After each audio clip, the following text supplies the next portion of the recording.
Bonjour à tous, ici Jean-Philippe Martin.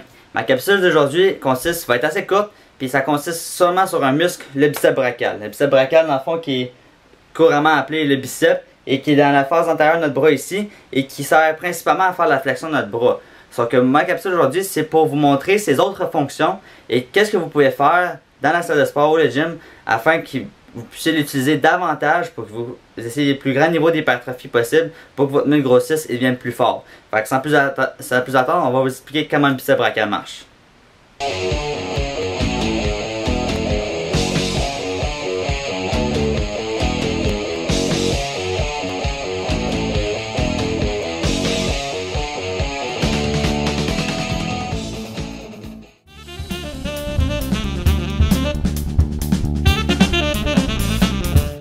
Alright, le biceps brachial c'est très simple, il faut comprendre principalement son nom. Le biceps veut dire qu'il y a deux faisceaux, ok? Ça veut dire que mon muscle va venir se rejoindre au même tendon au niveau de mon avant-bras.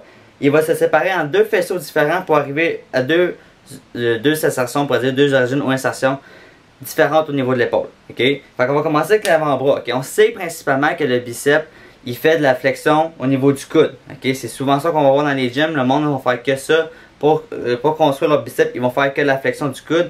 Mais le biceps ne fait pas que de la flexion du coude. Ok? La première chose qu'il va faire, c'est que pour faire la flexion du coude, il va falloir qu'il s'attache au niveau de l'avant-bras, évidemment, pour rapprocher nos deux segments. Ok? Fait que la première chose qui va s'attacher, c'est que les deux faisceaux du biceps brachial vont venir s'attacher à ce qu'on appelle la tuberosité radiale. Ok?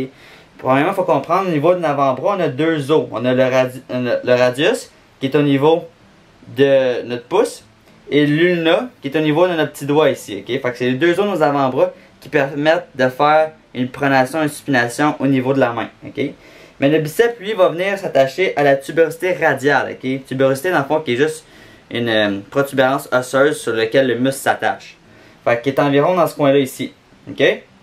Notre radius qui est ici, ulna, vraiment plus dans ce coin-là ici, ok? Ça, c'est au niveau de l'avant-bras. Au niveau de l'épaule, il y a deux places qui vont venir s'attacher. Il y en a une qu'on ne peut pas avoir accès, ok, parce que dans le fond, on tente l'acromion, qui est notre scapula ici, et notre tête humérale. Dans le fond, on appelle ça le tubercule supraglénoïdal, ok. Fait qu'on va vraiment mettre ça dans ce coin-là ici. Dans le fond, le supraglénoïdal, c'est juste que c'est l'articulation entre la tête humérale et la scapula. Fait qu'on va regarder ça simple, ok. C'est vraiment en dessous ici, ok. Et la dernière place, c'est le deuxième faisceau qui va venir s'attacher au processus coracoïde, qui est un peu plus dans ce coin-là ici. Ok? Fait que ça, c'est très grossièrement dit, mais c'est principalement les points où ils s'attachent. Ok? Fait que là, ceci étant défini, on va comprendre maintenant c'est quoi ces mouvements. On a dit plutôt que le biceps faisait une flexion au niveau du bras. Ok? Ça, c'est le mouvement le plus fréquent qu'on voit. Mais il fait aussi deux autres mouvements qui sont hyper importants pour ce muscle-là. Premièrement, il va s'attacher au niveau du radius, comme j'ai dit. Fait que lorsque notre main est en pronation, ça veut dire que on voit l'endos de notre main. Quand on regarde notre main, quand le biceps va se contracter, il va être un très fort supinateur. Ça veut dire qu'il va créer, parce que lorsqu'il est en pronation comme ça, il est enroulé en dessous de notre radius. Puis lorsque on va contracter notre biceps, il va créer une ouverture au niveau de l'avant-bras. Fait que notre biceps, il fait de la flexion au niveau du coude, puis il crée une supination au niveau de l'avant-bras. Pas une rotation du bras, juste une supination au niveau de l'avant-bras. Mon numéro ne bouge pas ici.